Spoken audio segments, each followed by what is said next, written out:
Queridos compañeros, apreciada docente, muy buenas tardes. Mi nombre es María Bernarda Llanos Ustate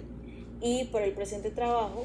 de sesgos epidemiológicos vamos a tratar el artículo que previamente se había tratado en el módulo de diseños epidemiológicos.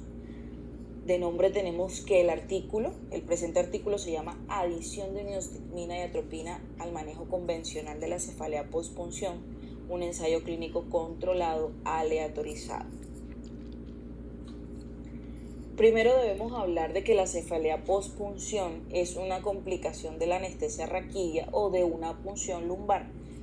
y es una experiencia muy desagradable para las pacientes,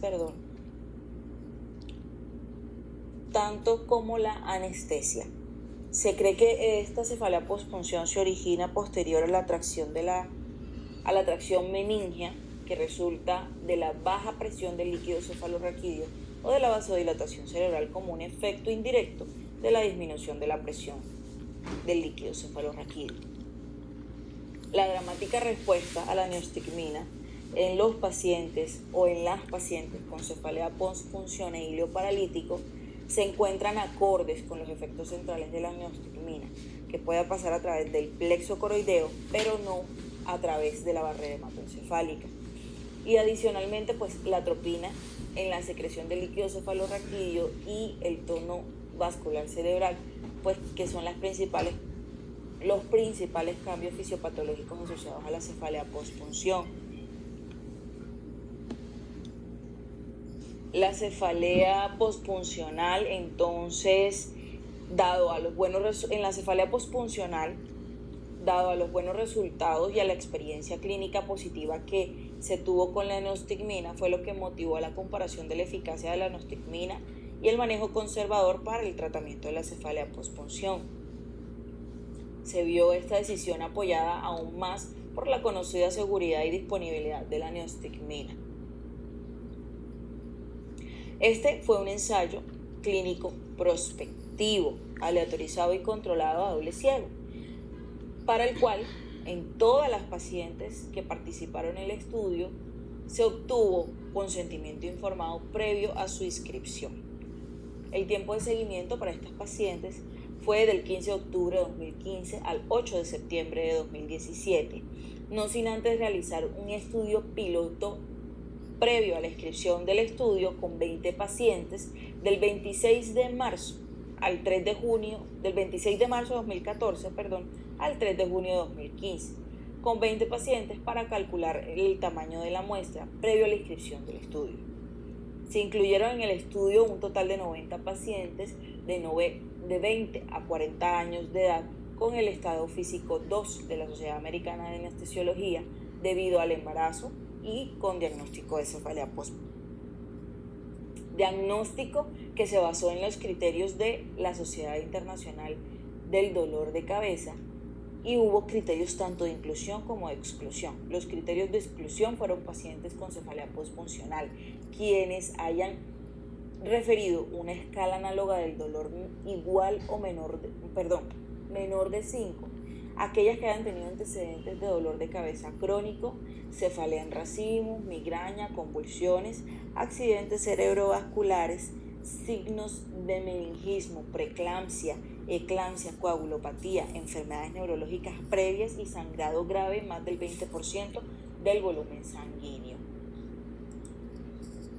Al igual que someterse a tratamiento con vasopresores, antecedentes de asma bronquial, de arritmias y cualquier tipo de bloqueo cardíaco y que pesaran menos de 50 kilos. El único criterio de inclusión de nuestro estudio fueron aquellas mujeres parturientas con cefalea postfuncional posoperatoria y una escala análoga visual del dolor de 5 o mayor a 5. Quienes fueron asignados de manera aleatoria para recibir una inyección endovenosa lenta de 20 gramos por kilo de neostigmina en combinación con atropina de 10 gramos por kilo en una solución de 20 mililitros, de la que se dio durante 5 minutos cada 8 horas. Esto para el grupo experimental, mientras que para el grupo placebo se dio únicamente solución salina del 0,9% endovenoso cada 8 horas. La intervención continuó hasta alcanzar una puntuación en la escala análoga del dolor igual o menor de 3 o durante un máximo de 72 horas. Y cabe resaltar que aquellas pacientes que recibieron el manejo en el grupo de neostigmina para mantener su cegamiento, al referir antes de las 72 horas una puntuación igual o menor de 3, se les administró 20 mililitros de solución salina al 0,9% endovenoso cada 8 horas. La asignación aleatoria se realizó utilizando sobres opacos sellados que contenían números al azar generados por la aplicación en línea randomizer, y el estudio, como se mencionó anteriormente, fue doblemente ciego, puesto que los pacientes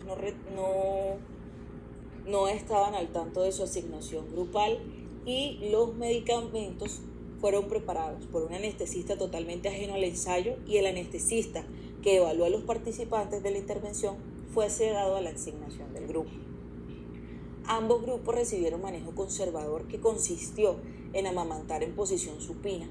hidratación con infusión continua de 30 mililitros por kilo día de solución de lactato de rinja, 1 gramo de acetaminofén más 135 miligramos de cafeína cada 6 horas. Adicionalmente, como parte del protocolo del manejo del dolor postoperatorio de rutina, se les administró a todas las pacientes 100 miligramos de ketoprofeno 2 veces al día durante 5 días.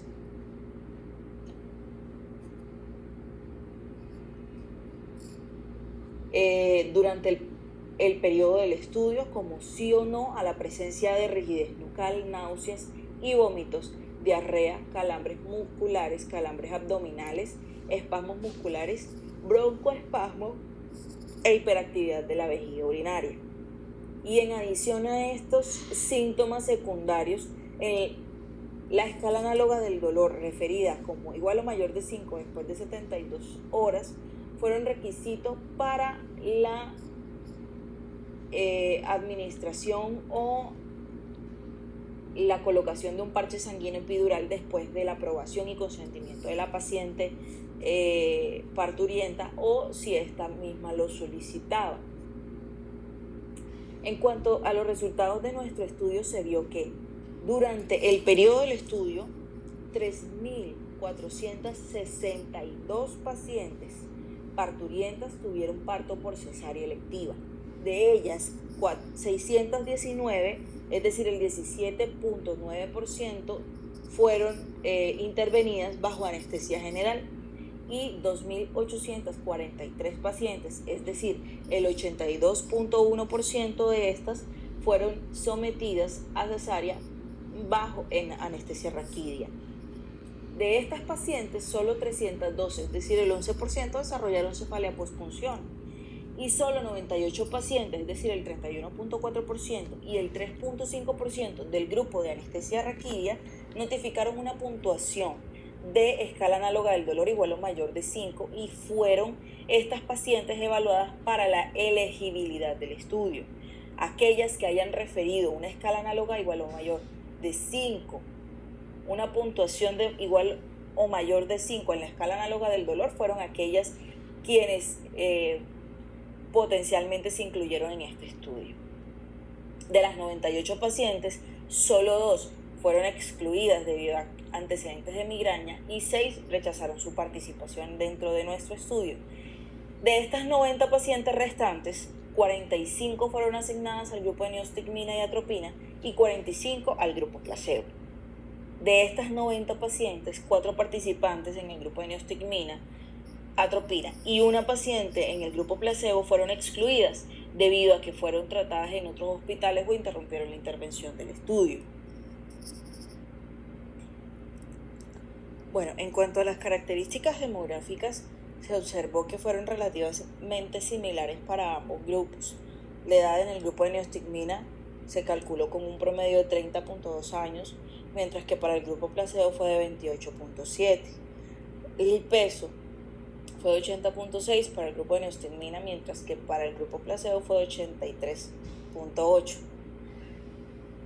La estatura fue el parámetro o la característica demográfica más similar entre los dos grupos, de 1.63 en el grupo de neostigmina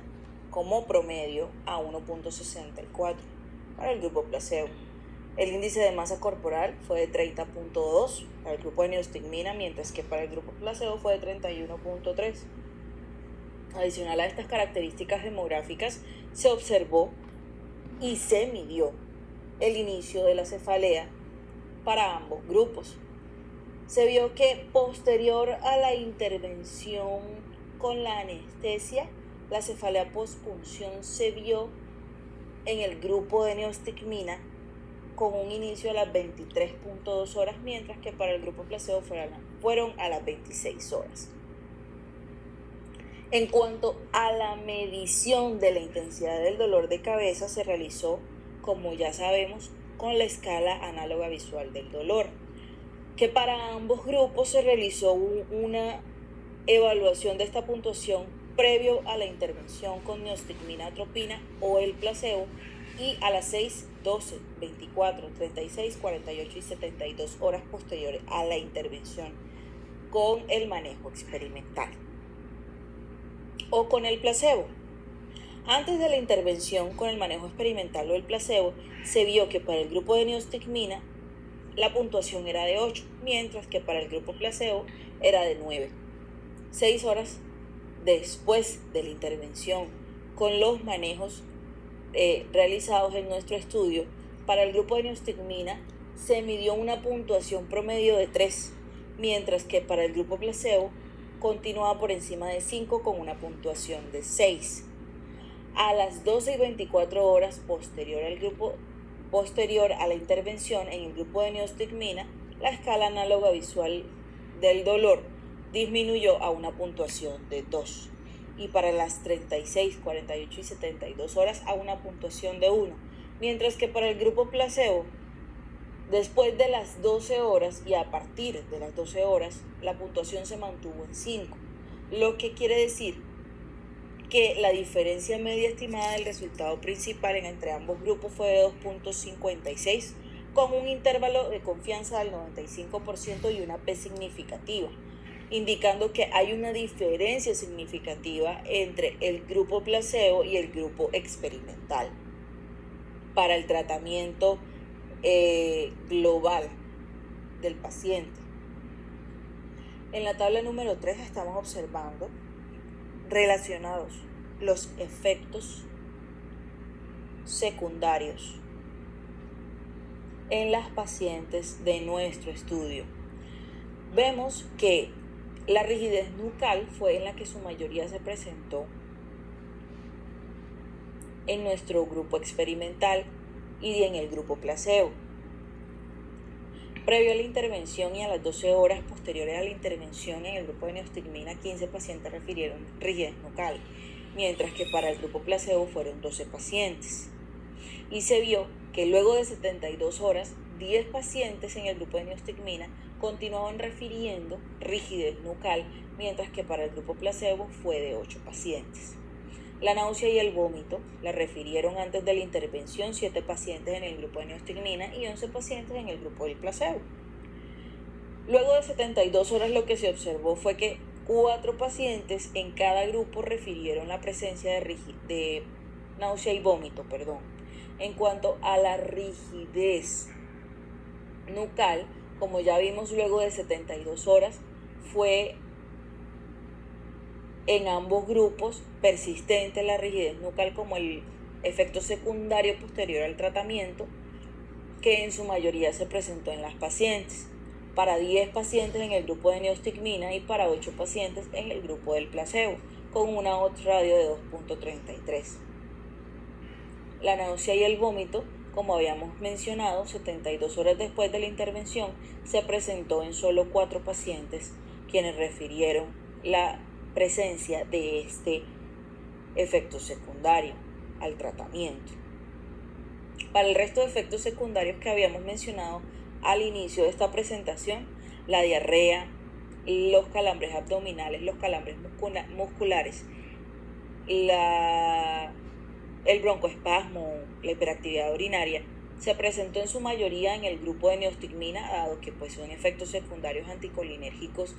relacionados con este fármaco, mientras que para el grupo placebo no se presentaron ninguno de estos síntomas. Entonces, para finiquitar acá lo que es el estudio como tal, se vio que la neostigmina sí redujo significativamente las puntuaciones de la escala análoga del dolor a 3 o menor de 3, que fue nuestro punto final primario, y acortó la reducción de la cefalea pospunción y evitó la necesidad de un parche sanguíneo epidural en nuestras pacientes. También se observó que no se necesitaron más de 2 dosis para llegar al punto final primario de nuestro estudio, y los resultados en animales han dicho de que o sugieren que la neostigmina restablece el tono vascular normal de los vasos cerebrales, y en consecuencia fue reportada como efectiva en el tratamiento de la cefalea migrañosa en otros estudios. Adicionalmente, la combinación de neostigmina-atropina puede aumentar la secreción de líquido cefalorraquídeo y en consecuencia su presión, debido a una posible reducción de la absorción del líquido en los vasos cerebrales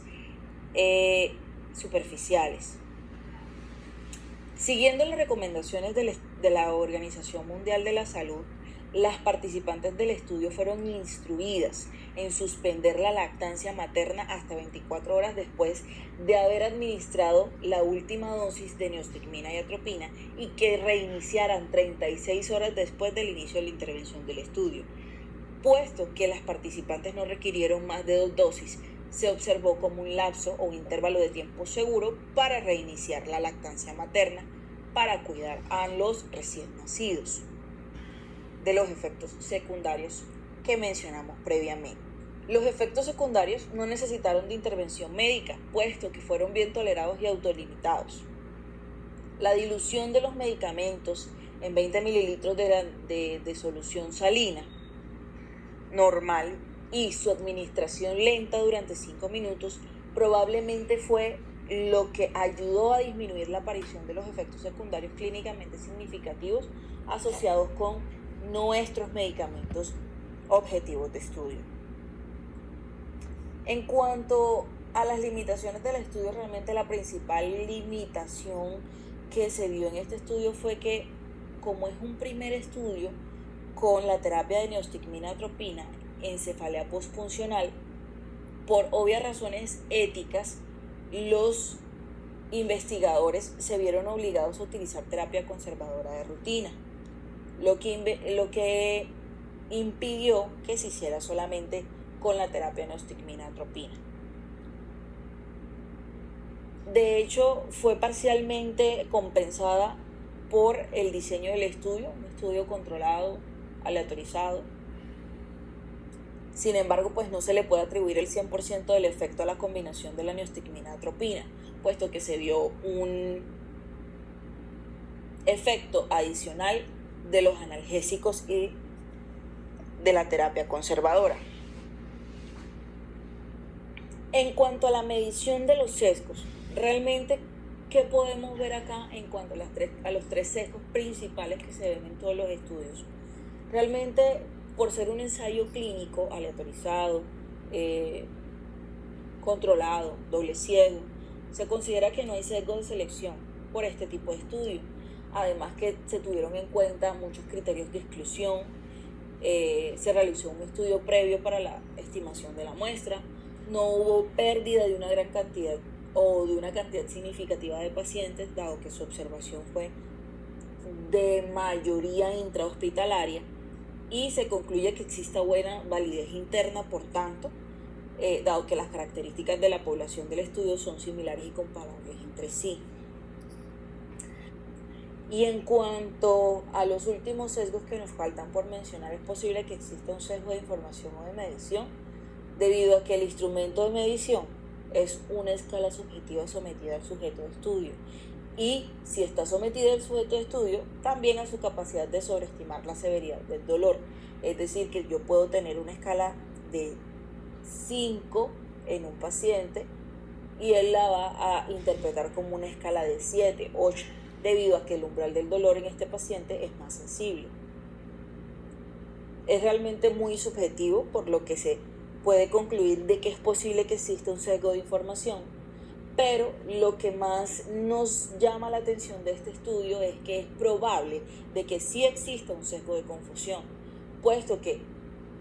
dada la limitación del estudio de la utilización de solo terapia de neostigmina atropina y que se tuvo que realizar en combinación con la terapia conservadora, se pudo haber dado una sobreestimación del efecto en el grupo experimental. Entonces podemos concluir que la totalidad del efecto no solamente se debe a la terapia experimental. Consideramos de que es un estudio muy bueno, con una buena validez interna, pero que de todas maneras faltan estudios por realizarse más en este tema y realmente evaluar el efecto real de la terapia de neostigmina atropina sin la presencia de la terapia conservadora. Y ahí realizaremos un juzgamiento mejor para decidir si podemos tener o no la terapia de neostigmina atropina como una tercera línea de tratamiento en las pacientes con cefalea posfuncional. Es decir, que la validez externa la colocamos en duda en este estudio. Estas fueron las referencias que se utilizaron. El artículo que nos dejó la docente colgado en la plataforma y la referencia de donde se sacó el estudio. Y muchas gracias.